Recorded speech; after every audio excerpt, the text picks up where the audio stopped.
Hello everyone, this is Nilesh Kumar Gupta and you are watching NG Physics classes. Well, पिछले term पे मैंने आप लोगों co dot product करना सिखाया था. डॉट प्रोडक्ट बोले तो स्केलर प्रोडक्ट, राइट?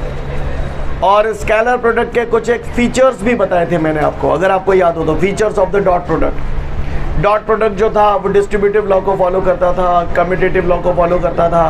बताया था ये सब, है ना? और मैंने ये भी बताया था जो सबसे ज़्यादा इंपॉर्टेंट था, जिस पे बेस्ड हमने काफ़ी सारे क्वेश्चन कल किए थे, जिसमें मैंने आपको ये बताया था if A vector and B vector are mutually perpendicular then A vector dot B vector is equal to 0. ये सब बातें मैं आप लोगों से कल तक कर चुका था. यानी ये बात मुझे अच्छे से पता है कि जब भी दो वेक्टर एक दूसरे के परपेंडिकुलर होते हैं तो ए वेक्टर डॉट बी वेक्टर बराबर 0 होता है. ये बात हम लोगों को क्लियर है यहाँ तक? का हुए को परेशानी हो तो बताए ना, तो फिर सुने. ए वेक्टर डॉट बी वेक्टर बराबर 0, ये अंडरस्टूड है कि ए वेक्टर और बी वेक्टर परपेंडिकुलर होंगे. या किसी ने अगर बोल दिया कि अगर ए वेक्टर और बी वेक्टर परपेंडिकुलर है तो ये अंडरस्टूड है A vector dot B vector बराबर 0. ये बात हम लोगों के दिमाग में छप चुकी है, ऐसा मुझे लगता है. आगे बढ़ जाऊं. इसके बाद अब हमारे सामने जो अगला क्वेश्चन है वो बोल रहा है define the vector product of the two vectors and also define its features. मिल गया सभी को? अब इसको हम लोग थोड़ा समझने की कोशिश कर लें. ऑन द बोर्ड देखेंगे ध्यान से सभी लोग. Dot product of the to, sorry dot product तो कर चुके हैं. Cross product of the two vectors. आपको याद है कल मैंने आपको क्रॉस प्रोडक्ट जब बताया था तो मैंने एक रिलेशन आपको बताया था और डेफिनेशन भी आपको समझा दी थी. A vector cross B vector is equal to होता है mod A vector mod B vector sine theta. आपको याद है कल ये बताया था? और मैंने ये भी बोला था आपको कि इस फॉर्मूले को ऐसे भी लिख सकता हूँ या फिर मैं सिंपल इसे ऐसे भी लिख सकता हूँ, A vector cross B vector is equal to A B sine theta. और वहाँ पर मैंने आपको ये भी बताया था कि इसकी डेफिनेशन मैंने बताई थी, the vector product of the two vectors या cross product of the two vectors is equal to the product of their magnitude and sine of the angle between them. ये सब बातें हम लोगों ने कल तक की थी या नहीं की थी? की थी ना? क्लियर है सभी को? यहाँ तक बात समझ में आती है? डेफिनेशन में आपको ऑलरेडी कल एक्सप्लेन कर चुका था. The vector product of the two vectors, चाहे तो vector product of the two vectors बोल दो चाहे cross product of the two vectors बोल दो, बात एक ही है. Clear? The vector product of the two vectors is equal to the product of their magnitude and sine of the angle between them. Clear? Again I repeat, the vector product of the two vectors is equal to the product of their magnitude and sine of the angle between them. ये भाषा समझ में आती है सभी को? कल के पाप अगर क्लियर है तो ये भी आप जानते ही हो कि अगर ए वेक्टर और बी वेक्टर एक दूसरे के परपेंडिकुलर हो तो ए वेक्टर डॉट बी वेक्टर बराबर 0. भूलना नहीं, ध्यान रखना, भूलना नहीं. ठीक है? याद है ना सभी को? अच्छी बात है. अब मैं आपको यहाँ पर एक फिगर के थ्रू ये बात समझाने की कोशिश कर रहा हूँ. ट्राई टू अंडरस्टैंड सभी लोग. ये पिक्चर मैं जो बोर्ड पे बना रहा हूँ उसको ध्यान से देखिएगा. जैसा दिख रहा है वैसा है नहीं और जैसा है वैसा दिख नहीं रहा. क्लियर? तो पहले आप नजर भर के देखें इसको. ये मैंने एक सरफेस बनाया है, दिखाई दे रहा है आप सभी लोगों को ये सरफेस? बोलो भैया, सीन क्लियर है सभी को? काहुए को परेशानी? सब लोग इस सरफेस को प्रॉपर देख पा रहे हैं? ये जो सरफेस आपको दिखाई दे रहा है ना, ये इस टाइप का सरफेस है. ये मान लो ये सरफेस है. ये जो आपको शीट दिखाई दे रही है ये शीट ही मैंने बोर्ड पे ऐसे बना दी. लेकिन बोर्ड पे जो ऐसे दिख रहा है ना वो वास्तव में ऐसे नहीं रखा हुआ है, वो वास्तव में ऐसे रखा हुआ है. ऐसे समझो मेरी बात को. समझ रहे हो ना मेरी बात को? अब बोर्ड पे मैं ऐसे बना तो नहीं सकता, क्योंकि बोर्ड पे अगर ऐसे बनाने की कोशिश करूंगा तो आपको सामने से केवल लाइन नजर आएगी, ये सरफेस नजर नहीं आएगा. एग्री करते हैं आप लोग इस बात से? ठीक है? तो ये जो सरफेस बना हुआ है वो ये शीट है, ये मान लीजिए आप. क्लियर है? आगे बढ़ता हूं. अगर ये बात आपको समझ में आती है, थोड़ा सा टेढ़ा सा हो गया, ये दोबारा बनाता हूं. एक सीन क्लियर है सभी को? ओके? बात समझ में आ रही है यहां तक सभी को? कोई दिक्कत? आगे बढ़ता हूं. अगर ये बात क्लियर हो गई तो यहां पर ये ए वेक्टर है. क्लियर? इसी सरफेस में बनाया हुआ है और ये बी वेक्टर है और इन दोनों के बीच का जो एंगल है that is theta. Clear? Theta is the angle between A vector and B vector. और ये ए वेक्टर और बी वेक्टर मैंने क्या बनाया है? इसी सरफेस पे बनाए हैं. समझ में आ रही बात? मैं आपको दिखाने की कोशिश करता हूं, आप समझने की कोशिश करें. जो आगे वाले हैं वो तो प्रॉपर देख पा रहे होंगे, लेकिन आप लोग समझ पा रहे हैं ये दो लाइनें खींची हुई हैं इसमें, एक ए वेक्टर है और दूसरी बी वेक्टर है, दिखाई दे रहा है। अब वास्तव में ये सरफेस ऐसे तो रखा नहीं है, ऑनलाइन वालों आप लोग देख पा रहे हैं, ए वेक्टर और बी वेक्टर दिखाई दे रहा है। अब ये सरफेस ऐसे रखा हुआ है, फील करो इस बात को, ये ऐसे रखा हुआ है, फील कर लो। सिकन्ने आगे करवाऊं?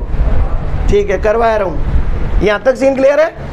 कैसे रखा हुआ है ये शीट समझ में आ रहा है आपको? ये ए वेक्टर और बी वेक्टर दोनों हैं इसी सरफेस में ही तो बने हुए, बने या ना बने? और धरा कैसे है ये? ऐसे हैं। सीन क्लियर है? तो ये जो A vector cross B vector होता है ना, वो ऐसे होता है, ऐसे। This is A vector cross B vector. वैसे कल मैंने जाते जाते आपसे बातों ही बातों में पूछ लिया था ये बात। आप बताओ, आपको ये दिख रहा है यहाँ पर इस शीट पे ए वेक्टर और बी वेक्टर आपको दोनों दिखाई दे रहे हैं, शीट पे दिखाई दे रहे हैं ना ए वेक्टर और बी वेक्टर। और ये शीट रखी कैसे है? ऐसे रखी हुई है, बोलो। तो यहाँ पर ए वेक्टर क्रॉस बी वेक्टर है कैसे, ये समझने की कोशिश करिएगा आप लोग। ये ए वेक्टर है और सॉरी ये ए वेक्टर है और ये बी वेक्टर है। तो ए वेक्टर क्रॉस बी वेक्टर ऐसे होता है, लाइक दिस। ये मार्कर देख रहे हो ना मेरे हाथ में? अब मैं इसे अगर ऐसे रखूंगा तो समझ गए नजारा कैसा हो गया? वही नजारा है। नजारा नजर आ रहा है? क्लियर है? बोलो, बात समझ में आ रही है सभी को? और अगर इतने गई समझ में आ रही है तो मुझे बता दो कि ये जो A vector cross B vector है ऐसे है ना, और ये ए वेक्टर है, कितने डिग्री का एंगल है इनके बीच? 90 डिग्री का है। अच्छा, और ये जो ए वेक्टर, ये मार्कर जो है A vector cross B vector है और ये बी वेक्टर है, इनके बीच कितना डिग्री का एंगल है? ये भी 90 डिग्री का एंगल है। भाषा जो बोली समझ में आई? मतलब तुम्हारे हिसाब से जो A vector cross B vector और ये जो ए वेक्टर है, ये दोनों एक दूसरे के परपेंडिकुलर है ना? तुम्हारे हिसाब से ए वेक्टर क्रॉस बी वेक्टर और बी वेक्टर एक दूसरे के अच्छा, ऐसा है? और अगर ऐसा है तो मुझे एक बात बताओ, अगर मैं इसके साथ डॉट प्रोडक्ट निकालूंगा तो मेरा आंसर क्या आएगा?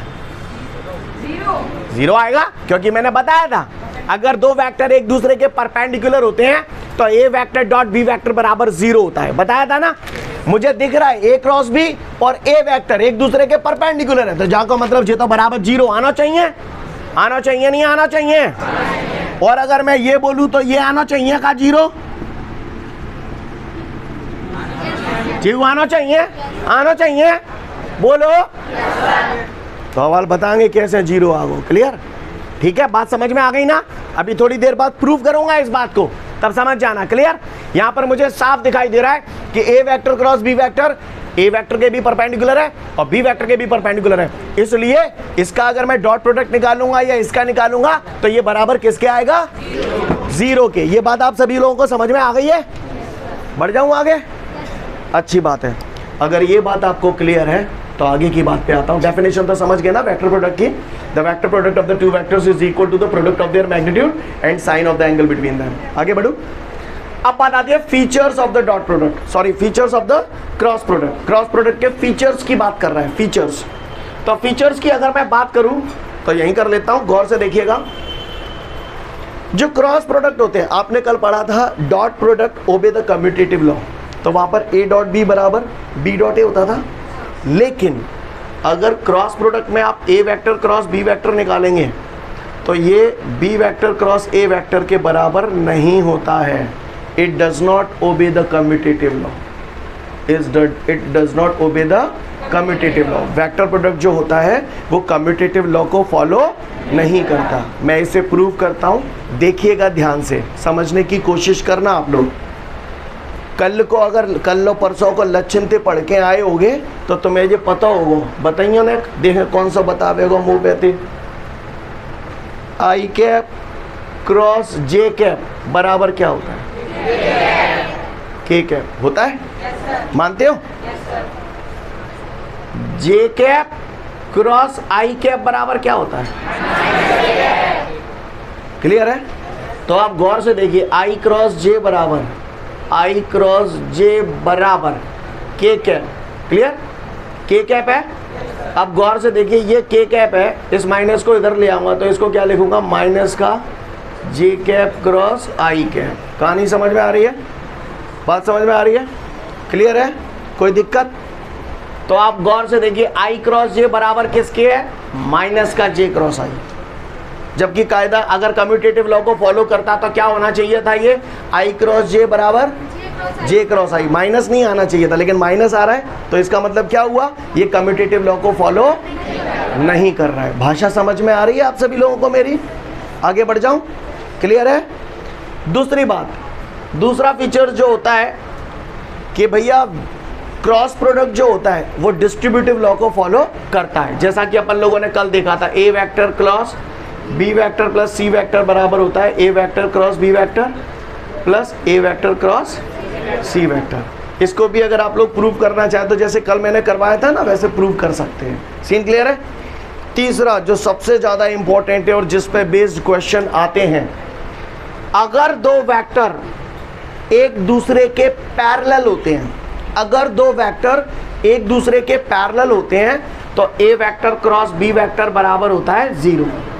दिमाग में उतार लेना, अगर ए डॉट बी बराबर 0 है तो ए वेक्टर और बी वेक्टर परपेंडिकुलर है, और अगर दो वेक्टर पैरेलल है तो ए वेक्टर क्रॉस बी वेक्टर बराबर 0। अब मैंने बोला दो वेक्टर अगर एक दूसरे के पैरेलल है तो ए क्रॉस बी बराबर 0 होता है, तो बात आती है ए क्रॉस बी बराबर 0 क्यों होता है? तो भैया मैंने कल भी बताया था, आज भी बताया, ए क्रॉस बी का फॉर्मूला यही तो है, ए बी साइन थीटा। अब मैंने बोला दो वेक्टर एक दूसरे के कैसे हैं, पैरेलल हैं। कैसे हैं? पैरेलल हैं। दो वेक्टर कैसे हैं एक दूसरे के? मुझे एक बात बताओ, ये एंगल कितना है इन दोनों के बीच में, दोनों मार्कर्स के बीच में? 90 डिग्री का एंगल है। अब ये 90 से कम है या ज़्यादा है? अब कितना हो गया? 0। अब ये दोनों एक दूसरे के पैरेलल ही तो हुए। जब दो चीज़ें एक दूसरे के पैरेलल होती हैं, कोई पूछे कितने डिग्री का एंगल होगा तो क्या बोलोगे? तो मैं यहाँ पर क्या कह रहा हूँ, अगर मैंने बोला दो वेक्टर जब एक दूसरे के पैरेलल होते हैं तो ए क्रॉस बी बराबर 0 होता है, तो मुद्दा ये आता है कि क्यों होता है 0? तो भैया इसलिए होता है कि जब दो वेक्टर पैरेलल होंगे तो थीटा कितना होगा? अब थीटा अगर मैं यहाँ 0 रखूंगा तो साइन 0 0 होता है। अब 0 का मल्टीप्लाई ए बी से करूंगा तो क्या आएगा? ए क्रॉस बी बराबर 0 ही आएगा। इसीलिए मैंने बोला है when two vectors are parallel to each other then A vector cross B vector is equal to 0। कहानी समझ में आ रही है आप लोगों को मेरी? तो फटाफट इसको पढ़ लो, फिर मैं आगे की बात करूंगा आपसे।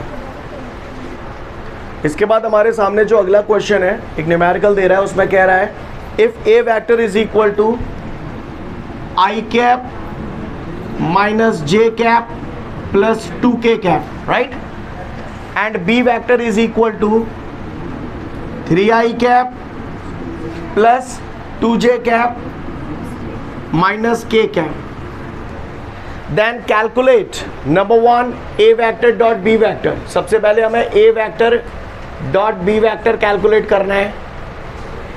दूसरा हमसे बोल रहा है angle between A vector and B vector, angle calculate करना है, यानी थीटा की वैल्यू कैलकुलेट करनी है। और तीसरा मुझसे बोल रहा है A vector cross B vector calculate करना है, ए वेक्टर क्रॉस। ये तीन चीजें मुझसे पूछ रहा है। तैयार है हम सब लोग? चलिए तो देखते हैं हम लोग इसे, इसका सोल्यूशन देखते हैं। ऑनलाइन वालों आप लोग प्रॉपर देख पा रहे हो सभी लोग? अच्छी बात है। तो गौर से देखिएगा सभी लोग ऑन द बोर्ड। सबसे पहले मुझे निकालना है A vector dot B vector. क्या निकालना है मुझे? A vector dot B vector. Dot product निकालना आपके बाएं हाथ का खेल है। आई कैप के बगल से कुछ नहीं है, क्या मानूं? जे कैप के बगल से कुछ नहीं है, के कैप के बगल से कुछ नहीं है, जिसका कोई नहीं होता उसका 1 होता है। क्लियर है? आ जाओ, ए डॉट बी निकालना है। कम ऑन, है ना? 3 1 3, कम ऑन, है? ठीक है, चलो। क्लियर है? -2 और -2 -4 प्लस 3 आ गया पहला आंसर हमारा, ए वेक्टर डॉट बी वेक्टर की वैल्यू। सीन क्लियर है सभी को? दूसरा पट्टे ने मुझसे एंगल पूछा है। मैंने बचपन में सुना था A vector dot B vector is equal to mod A vector mod B vector cos theta. आप लोगों ने सुना है क्या? सुनो तुमने सब, ऐसी बात ना ने।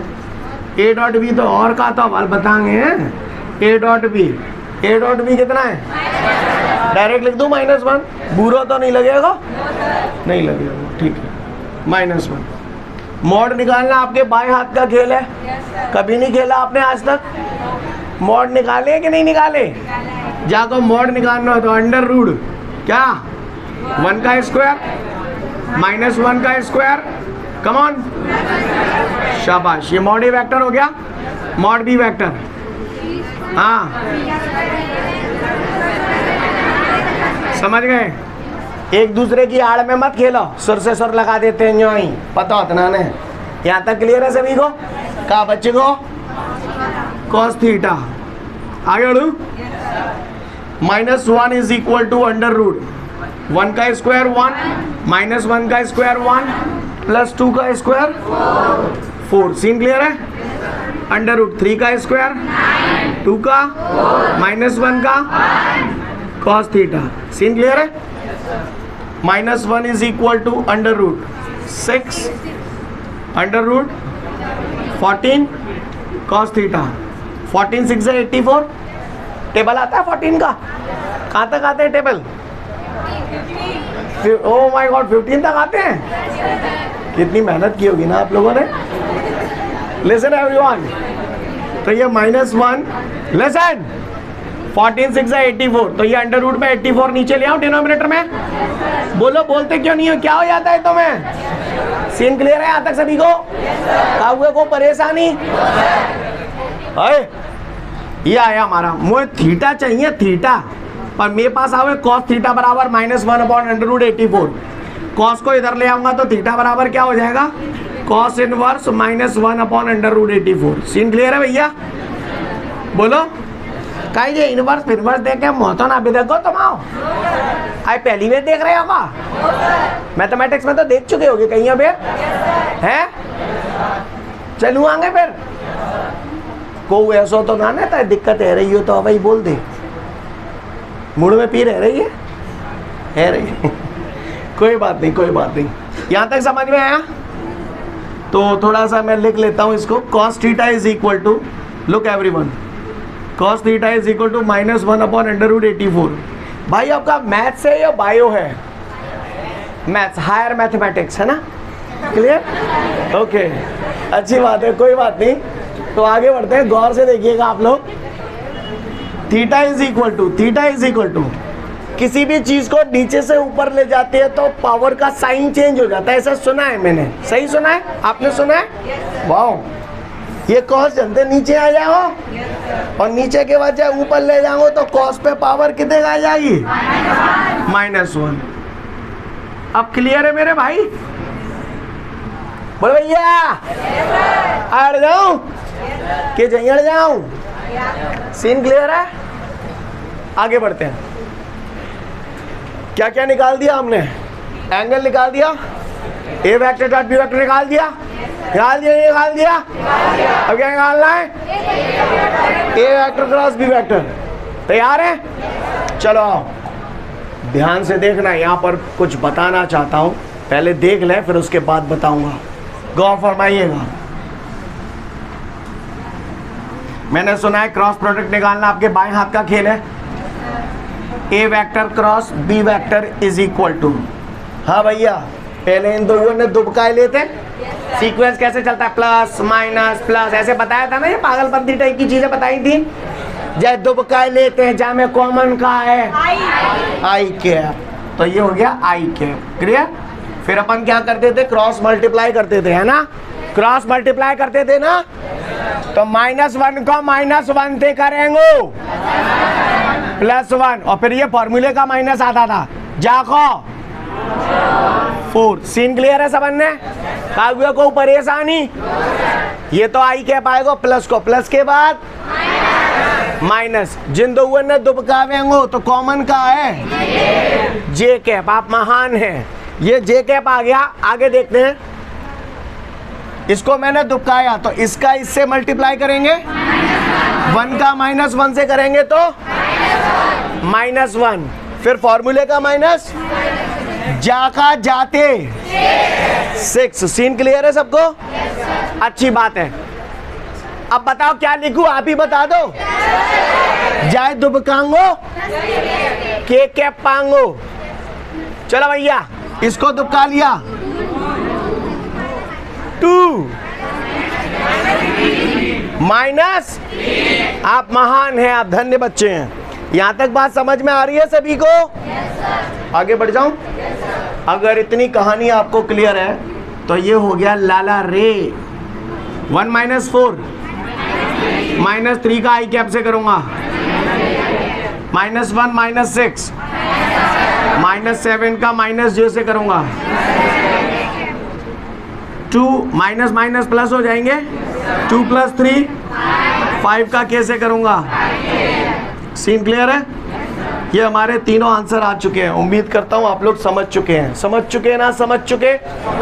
तो पहले तो फटाफट इसे नोट डाउन कर लो। हो रहे हैं क्या solution already? Oh my God, luxury खेल है आप लोगों का। तो यहां तक बात समझ में आई सभी को? पहले एक बार देख लो, फिर आगे की बात करूंगा। उम्मीद करता हूं सभी को ये समझ में आ गया होगा। अब सबसे अहम और सबसे ज़रूरी बात जो मैं आपको बताने जा रहा हूं, ध्यान से सुनेंगे। ए वेक्टर दिया था, बी वेक्टर दिया था, राइट? ठीक है, ये आपने ए क्रॉस बी की वैल्यू निकाली। अगर आप इस आंसर को चेक करना चाहते हैं कि मैं उससे ये है कि ना ने, तो अपन इसे चेक कर सकते हैं। वैसे तो हालांकि मैथमेटिक्स में आपको जब ये पढ़ाया जाएगा तो आपके लेवल को और बूस्ट अप कर दिया जाएगा। आप देखते से ही तुरंत समझ जाएंगे कि क्या कहानी है ना? पर खैर, वो जब मैथ्स पढ़ेंगे तब की तब देखेंगे। फिलहाल हमें यहाँ पर मुद्दा जो है, मुझे ये चेक करना है कि मैंने ए वेक्टर ये दिया था क्वेश्चन में, बी वेक्टर दिया था, ए क्रॉस बी मेरा ये आंसर आया। मुझे ये चेक करना है कि मेरा आंसर सही है कि ना ने। तो मैंने तुम्हें हवाल जब क्रॉस प्रोडक्ट समझाओ तो मैंने तुम तो यूँ कही थी एक फिगर बनवाओ, तो याद है? तो ए वेक्टर क्रॉस बी वेक्टर जो होता था, ए वेक्टर के कैसा था? परपेंडिकुलर, है ना? ए वेक्टर क्रॉस बी वेक्टर की जो डायरेक्शन थी वो ए वेक्टर के कैसे थी? तो जाको मतलब जे भो कि A vector cross B vector को अगर मैं ए वेक्टर के संग डॉट प्रोडक्ट करेंगे तो मेरा आंसर 0 आओ। आगो नहीं आओ? तो अगर ये आंसर सही है तो इसका, इन दोनों का, इसका और इसका डॉट प्रोडक्ट 0 आना चाहिए। देखो आता है क्या नहीं आता? चलो करो, -3 को 1 थे, 7 को -1 थे, चलो 5 को 2 थे, आ गया। देखो ये आ गया, देखो ये आ गया। क्लियर है? नहीं है मेरी बात समझ? क्लियर? और ये भी तो बताया था A vector cross B vector dot B vector कितना आना चाहिए? इसको भी करके देख सकते हो, इसको इससे। चलो करो, -3 का 3 से किया, माइनस का 9, प्लस के 7 का प्लस के 2 से किया है 14, प्लस के 5 का -1 से किया जी, आ गया 0, क्योंकि -9 और -5 -14 प्लस 14 0।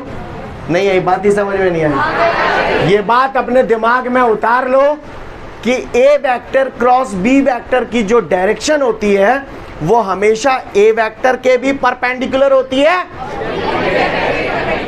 बी वेक्टर के भी परपेंडिकुलर होती है। मैं उम्मीद करता हूं आप लोग मेरी बात को समझ गए होंगे। समझ गए ना? समझ गए?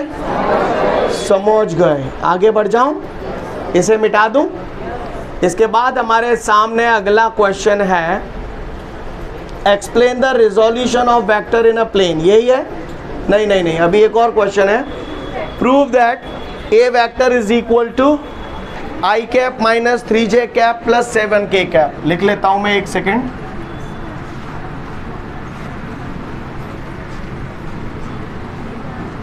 अगला क्वेश्चन मुझसे बोल रहा है A vector is equal to I cap minus 3j cap plus 7k cap. ठीक है भैया? And B vector is equal to -2i cap plus 6j cap minus 14k cap are parallel.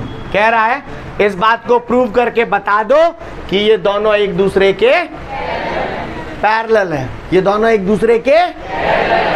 तो मुझे मालूम है जब दो वेक्टर एक दूसरे के पैरेलल होते हैं तो ए क्रॉस बी बराबर 0 होता है। अगर मैं इन दोनों को ए क्रॉस बी निकालूं और मेरा आंसर अगर 0 आएगा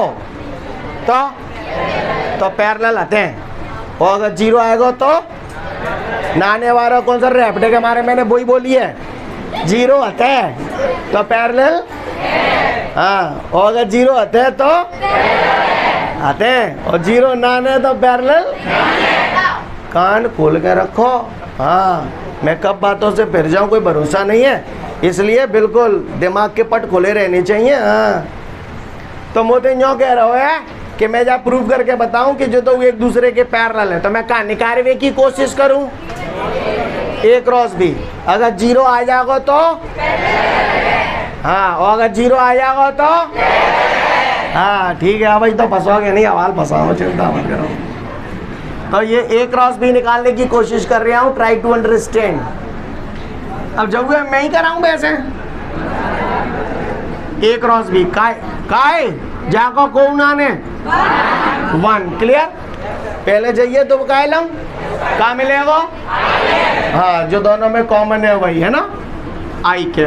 फिर अपन क्रॉस मल्टीप्लाई करते हैं, -3 का -14 से करेंगे 42 प्लस के या माइनस के, और ये माइनस फॉर्मूले का माइनस है, 6 7 सीन क्लियर है, बढ़िया चक के खेल बनना है।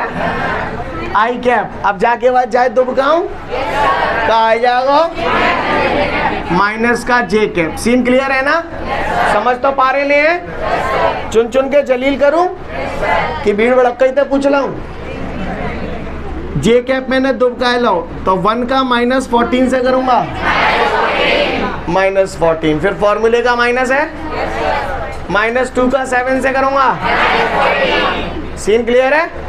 का हुआ को परेशानी, अब जाए दुबकाए लाऊं का लिखूं, का जीवा तरीका समझ में आता है कि वो दूसरा एक और करा हो तो जे ठीक है। हाँ, कॉम्पैक्ट जमाना है ना आजकल, लोगों को छोटी चीजें ज्यादा पसंद आती हैं। तो जे मैंने दुबकाए लाओ, हाँ, 1 का 6 से करूंगा 6, फॉर्मूले का माइनस, कम ऑन है 6 प्लस को माइनस को प्लस को। अब जा मैं क्या बताऊं, 42 - 42, जय हनुमान जय हनुमान जय हनुमान, यानी A vector cross B vector is equal to, ये बात सिद्ध हो गई कि A vector and B vector are mutually perpendicular. Scene clear है सभी को, क्लियर है यहाँ तक सभी को, बात समझ में आ रही है। तो इससे ये बात सिद्ध हो गई कि A vector and B vector are parallel to each other. Scene clear है। अभी बाय मिस्टेक शायद मैं गलत बोल गया था, this is the slip of my tongue, clear. तो समझ में आई बात, A क्रॉस B बराबर 0 आ गया, जाको मतलब क्या है, A vector and B vector are parallel to each other. Scene clear है, फटाफट देख लो फिर आगे बढ़ूंगा। अगला क्वेश्चन है, explain the resolution of vector in a plane. बड़ा गंदा सा क्वेश्चन लग रहा है, explain the resolution of vector in a plane. Listen everyone, आज मैं आपको जो चीज़ बताने जा रहा हूँ पूरे 11th में और पूरे 12th में रोज़ जैसी लगेगी, क्लियर।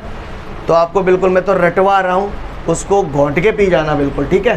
पहले मैं रटवा रहा हूँ, फिर मैं उसका रीज़न बताऊँगा कि ऐसा हमने किया क्यों, क्लियर। तो सबसे पहले तो बिल्कुल घोंट के पी जाना आप जो मैं बताने जा रहा हूँ आपको।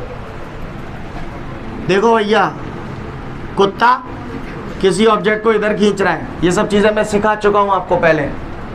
बिल्ली इधर खींच रही है, तो इन दोनों का रिजल्टेंट कैसे जाता है, ऐसा जानते ही एक तो सीख ही गए तुम का है। हाँ, यानी जब एक कंपोनेंट ऐसे काम करेगा, एक कंपोनेंट ऐसे काम करेगा, तो इन दोनों का रिजल्टेंट ये आएगा, आया नहीं आएगा। ये वैल्यू है A और ये वैल्यू है थीटा, ठीक है। तो सुन लो लल्ला, पहले ही बोल रहा हूँ, अभी बता रहा हूँ, 5 मिनट के बाद जब पूछूंगा तो फोड़ूंगा, ठीक है। देख लो, ये घुटवा रहा हूँ, बिल्कुल घुट के पी जाना, इसको रफली कहीं भी लिख लेना जहाँ लिखना हुआ। ये A है, ये थीटा है, ये बीच वाली लाइन देख रहे हो, ये बीच वाली लाइन कौन सी लाइन के संग एंगल बना रही है, जाके संग या जाके संग, जाके संग एंगल बना रही है। तो बीच वाली लाइन ता लाइन के संग एंगल बनावेगी, ता वाली लाइन है लिख देंगे कॉस, यानी A as it is cos theta, और बची कुची लाइन साइन है जाएगी, यानी A साइन थीटा। क्लियर है? अब मैं आपसे पूछ रहा हूं, चूतियों की तरह रिएक्ट मत करना, सोच समझ के जवाब ही देना। ओके बताइए ना, ये ए है, ये थीटा है, तो बताओ ये क्या हुआ? पूरा बोलो, पूरो है? चिल्ला क्यों रहे हो? ए कॉस थीटा ये कहा है? सिर्री बता देगा। ये ए है, ये थीटा है, तो ये कितना है? ये कितना है? ये क्या है? ये यू है, यू। और ये है थीटा, तो यहाँ क्या आएगा? You cos theta. ये आप महान हैं, आप धन्य बच्चे हैं। क्लियर है बच्चों? समझ गए? आज के बाद ये कहीं भी अपने पास एक रफली फिगर बना लें इस टाइप का। बीच वाली लाइन जिस लाइन के साथ एंगल बना रही है वो लाइन हमेशा कॉस होगी, बच्ची कुची लाइन साइन। बिल्कुल टकाटक रहना चाहिए, रोज पूछेंगे और रोज बोलेंगे। क्लियर है? उतार ले हुआ पहले कहता हूं, मैंने अभी अभी आपको सिखाया, दोबारा बता रहा हूं एक बार। ये ए है और ये थीटा है, मुझे दिख रहा है ये बीच वाली लाइन है। बीच वाली लाइन इस लाइन के साथ एंगल बना रही है, तो बीच वाली लाइन जिस लाइन के साथ एंगल बनाती है वो कॉस हो जाता है, यानी हम इसे ए कॉस थीटा लिखते हैं। बच्ची कुची लाइन साइन हो जाती है, ए साइन थीटा। ये आपको पूरे 11th और पूरे 12th में बहुत काम आएगा, अच्छे से याद रखना, ठीक है? अब फिलहाल ये चीज़ गई तेल लेने, ठीक है? धसवा प्रमोट होके आए हो, प्रमोशन मिला है आपको, बहुत बहुत बधाई हो आप लोगों को। तो जरा थोड़ा सा मुझे बताओ, जरा देखो कौन सा बतावेगा मुंह पेटी। जी देख रहे हो, ये मैंने एक ज्योमेट्री बनाई है। यहाँ पर मैंने इसे नाम दे दिया ए बी सी डी। मैंने आपको एंगल दे दिया, दिस एंगल इज 30 डिग्री। मैंने आपको value they the, this is 5। Clear? अब मैं आपसे कुछ चाहता हूं, मुझे आपसे चाहिए ए बी की वैल्यू बताओ, ए बी कितना होगा और ए डी कितना होगा, ये दो वैल्यूज बताओ। क्लियर? इतनी ज्योमेट्री आपने पढ़, छोड़ जाओ, ये मैंने शॉर्टकट बताई उसको तो भूल जाओ, वो तो गया पहाड़ में। ये तो 10वें की बात कर रहा हूं मैं तुमसे, कमीनो। ये 5 है, ये 30 डिग्री है। मुझे ए बी की वैल्यू बता दो कितने आ गई, और ए डी की वैल्यू बता दो कितने आ गई। सॉल्व कर ले भाई, कापी पेन चलाने पड़ेंगे, मौखादी नहीं होगा। कापी पेन चला लो नेकात। मैं ही बता देता हूँ, इधर देखो, ए बी निकालना है, निकालना बेस निकालना है, हाइपोटेन्यूज दो है, एंगल दो है, ऐसा कौन सा फॉर्मूला है तामे बेस आ जाए, हाइपोटेन्यूज आ जाए, एंगल आ जाए। तो मैंने बचपन में पढ़ी थी, cos theta is equal to base upon hypotenuse. बोला भैया, कॉस थीटा कितने के? 30 डिग्री। बेस, बेस हमें निकालना है, बेस ही तो है ए बी। हाइपोटेन्यूज कितने के? 5। 5 को इधर पहुंचा दिया तो ए बी बराबर हो गया 5 cos 30। और यही तो मैंने डायरेक्ट बताओ तो, और का तुरैया लई हमने नहीं आई मेरी बात समझ में? सीन क्लियर है? बात समझ में आई सभी को? तो ए बी बराबर 5 cos 30 कैसे आया, समझ में आई बात? यहाँ पर भी आप यही फॉर्मूला लगा सकते हो, cos theta is equal to base upon hypotenuse. भाई ते आओ जे ए cos थीटा, तंत पढ़ रहा हो ना पढ़ रहा हो? आगे पढ़वाऊं? cos 30 √3/2 होता है। तो और आगे बढ़ाना चाहो तो आप इसे ऐसे भी लिख सकते हो, 5 √3/2। सीन क्लियर है? का हुआ को परेशानी नहीं हो तो बताए, नाने तो अभी सुने। अब मुझे निकालना है परपेंडिकुलर। बोला भैया एडी निकालना, एडी काय के बराबर है? बीसी के बराबर है। जो एडी होगा वही बीसी होगा, होगा नहीं होगा? तो यानी मुझे परपेंडिकुलर निकालना, मुझे हाइपोटेन्यूज दो है, एंगल दो है। तो मैंने बचपन में पढ़ी थी, sine theta is equal to perpendicular upon hypotenuse. Perpendicular कितने के? बीसी। हाइपोटेन्यूज कितने के? 5। अब गौर से देखिएगा, बीसी काय के बराबर है? तो बीसी की जगह एडी तान दो, 5 जालंग ले आओ, तो 5 साइन थीटा की जगह का तान दो, आ गया? एडी कितना आ गया? 5 sin 30, यही तो करा तो मैंने, नहीं आई मेरी बात समझ में। और आगे सॉल्व करना हो तो AD बराबर 5 sin 30 1/2 होता है, तो 5/2 आ जाएगा। मैं गाई तो नहीं कर रहा हूँ ना, समझ में आई बात आपको? तो मैंने क्या कर्म किए हैं, ये बात समझ में आई? बोलो भाई, बोलो काहे नहीं भाई? चलूँ आगे? यहाँ तक बात समझ में आ रही है सभी को? कोई दिक्कत? आगे बढ़ते हैं। तो ये बात समझ में आई? ये मैंने आपको ये सब डेरिवेशन वगैरह बता दिया, वही लिखा हुआ है resolution of vector in a plane. Resolution of vector in a plane का मतलब क्या है, तो इसके लिए तो थोड़ा समय लगेगा, तो मुझे लगता है हम लोग अगले टर्न पे ही करेंगे तो ज़्यादा अच्छा है। लेकिन ये कहानी तो समझ में आ गई ना पूरी को? अगर मैं समझा दूँ, छोड़ो, लगभग है ही सो को। Resolution of vector in a plane का मतलब क्या है, इसको समझो थोड़ा सा। जैसे मैंने तुमसे कही यार मैं 5 रुपया उधार दे दूँ, तो तुम दे दोगे? मना कर दोगे, वो मालूम है। पर तुम में से एक आध अच्छा बच्चा था, उसने मुझे 5 रुपये उधार दे दिए, राइट? अब मैं ईमानदार हूँ, मैं किसी का रखता नहीं, तो मैंने दूसरे दिन आपको एक 2 का सिक्का, एक 2 का सिक्का और एक 1 का सिक्का दे दिया, आपको कोई ऑब्जेक्शन होगा? मैंने उस 5 रुपए को रिजॉल्व कर दिया, मैंने उस 5 रुपए को 3 सिक्कों में रिजॉल्व कर दिया, 2, 2 और 1। तो इन तीनों का रिजल्टेंट रुपया 5 के बराबर ही तो हो। जो बात बोली समझ में आई कि नहीं आई? सीन क्लियर है सभी को? बाकी का आप बिल्कुल घबराए नहीं, तो अपन अगले टर्न पे ही करेंगे। कहानी समझ में आ रही है? इसी क्वेश्चन से शुरू करेंगे, ध्यान रखना, ओके? और आप लोग घबराओ मत, जो आपका छूटा हुआ है ना last question, to resolve a vector in a plane, है ना, how can you resolve a vector in a plane, ये अगले टर्न पे करेंगे, okay guys? Thank you everyone, have a great day to all of you. जय हिंद।